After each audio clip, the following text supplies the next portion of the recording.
Welcome back to another episode of FRC Robotics 101.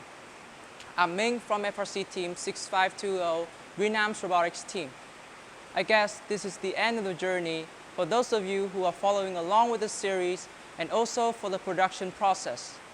This is the last piece of experience that we want to share with you, and it's no longer about the production, but about what to actually do when it comes to the competition and what to do after that. When it comes to competition like Robocon, VEX, or any first competition, I believe that the performance on stage is arguably just as important as the production process, and the contemplation after the matter is no doubt the whole meaning of the competition. Đây là một shot. Do that again, the last part.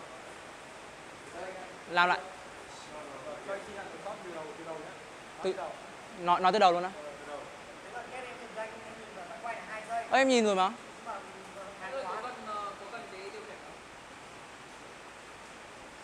Welcome back to another episode of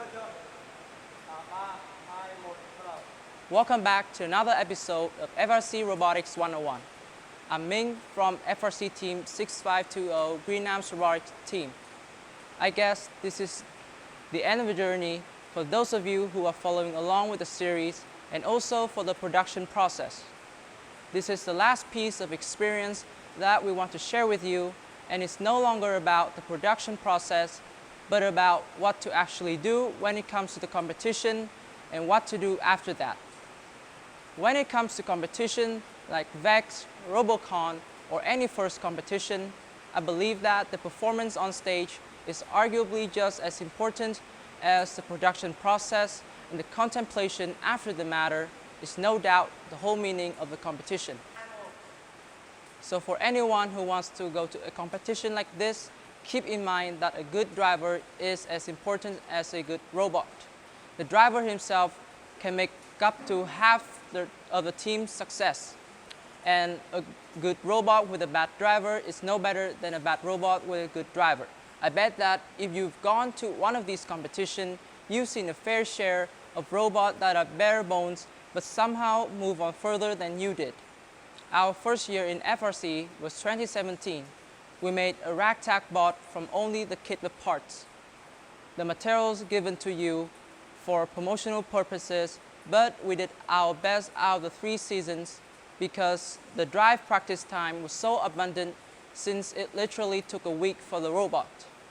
The next 2 years, we tried to do more sophisticated designs and ended up having no time to practice, leading to us crying on the stand while watching some wooden box on a drive base carrying games in the finals. The control is extremely taxing. The feeling of winning a match after some phenomenal maneuver can get you in good spirits, but a single loss or a failed maneuver can affect your behavior for a whole day, despite of the fact that you will get right back on stage in some occasions just 5 to 10 minutes later. For that reason alone, never let anyone who is insecure or bad or has a bad temper to hold the wheel. Let people who are generally more calm and collected, especially seniors, because they are more experienced with working under stressful conditions. Another thing to remember is that always have backup drivers that are close with your main driver, because the last thing anyone would want after a single loss is their place being taken by someone they don't really like. And another major factor is the control setting of the robot. Customize the control setting to however the driver wants it. If you're assigned to help the driver with the control setting, don't show a bad attitude and say something like, use an Xbox controller because I'm so lazy, or this mapping is more optimal. You shouldn't say things like that because you're not the one on the field, so do whatever the drivers want you to do. I know this is not a good example, but this is the board we built for our drivers.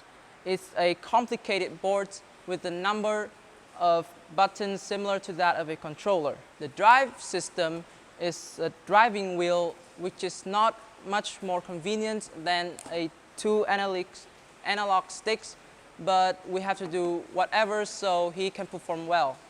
Another thing to keep in mind is that during travel and in play, your robot has plenty of time to break down. Finding a few screws loose is not going to be the only problem you can face during the competition.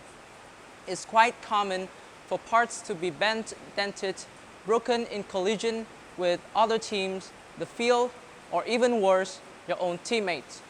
So unless you're in America and can always resort to a Home Depot, it's kind of hopeless if you were to break something without bringing backups.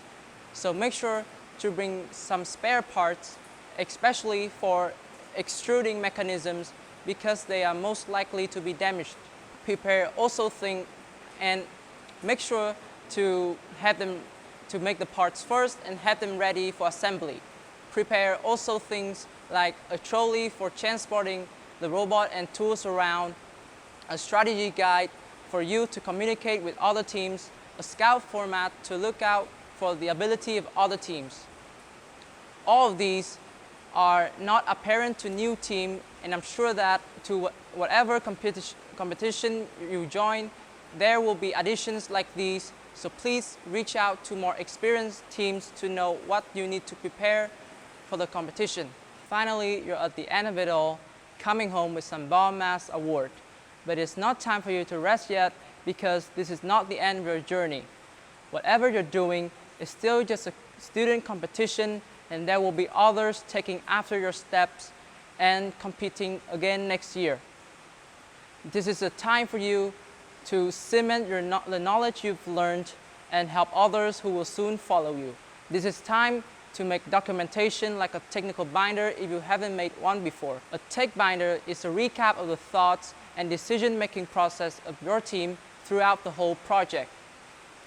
It's common to see something like the brainstorm ideas list, a recap of technical problems, a strategy guide, reasons for decisions, and so on. Making one of these can help your team a lot in spotting out problems and improve in the future. Sharing it can help others gain a footing when they're starting their own journey. As for us, this is our part for the FRC community. Since the day we joined the community, we have received nothing but help. Our team was founded by two FRC teams, 4590 and 4911. From competitions to outreach activities to finding sponsors, teams from all over the world have reached out to us. So now we are giving back all of you who are starting your own project as much help as we can, so that one day you can do the same and inspire others. We are very thankful to be part of the FRC community, to be inspired by others, and to now have the chance to give the same help people gave us. This is the start of the journey for all of us trying our best to better ourselves and improve in the future. The night is still young, and it's time for you to take the chance to inspire others. For all of us from 6520 Green Arms Robotics team, thanks for watching.